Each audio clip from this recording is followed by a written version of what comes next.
காத்தாயி அம்மனின் அருளடியவர்கள் அனைவருக்கும் வணக்கம். அபிராமி அந்தாதி பாடல் எண் 59. குழந்தைகள் சுயமாக முன்னேறி கல்வியில் வெற்றி பெற இந்த பாடலை படியுங்கள், கேளுங்கள். இன்றைய தினம் உங்களுக்கு மகிழ்வான செய்தி வந்தடைய வாழ்த்துகள். தஞ்சம் பிரிதில்லை ஈதல்லது என்று உன் தவ நெறிக்கே நெஞ்சம் பயில நினைக்கின்றிலேன். ஒற்றை நீள் சிலையும் அஞ்சு அம்பும் இக்கலராக நின்றாய். அறியார் எனினும் பஞ்சு அஞ்சும் மெல்லடியார் அடியார் பெற்ற பாலரையே. 5 மலரம்புகளும் நீண்ட கரும்பு வில்லும் கொண்டிருக்கக்கூடிய அபிராமி வல்லித்தாயே, உன் தவநெறியே அன்றி எனக்கு அடைக்கலம் வேறு ஒன்றும் இல்லை என நான் அறிந்தும் அந்த வழியிலே முயன்று நடைபயிலுவதற்கு எண்ணவில்லை. பேதையரை போன்றவர்கள் இந்த செம்பஞ்சு குழம்பு ஒளி வீசும் மிருதுவான பாதங்களை உடைய பெண்கள் இவர்கள் தாம் பெற்ற குழந்தைகளை தண்டிக்க மாட்டார்கள்.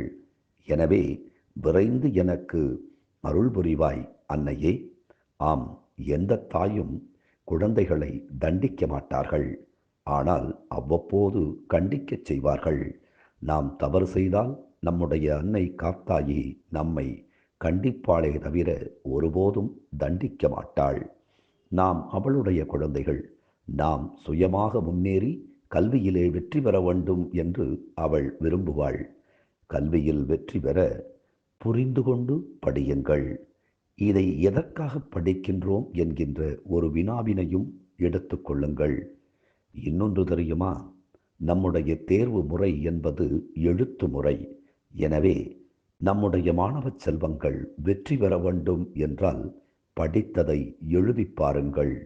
எழுதியதை நீங்களே திருத்தி பாருங்கள். உங்கள் தவறுகள் உங்களுக்கே புரிந்துவிடும்.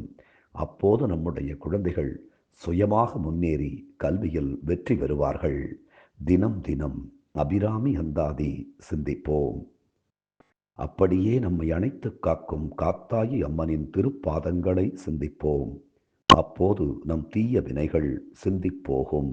நன்றி, வணக்கம்.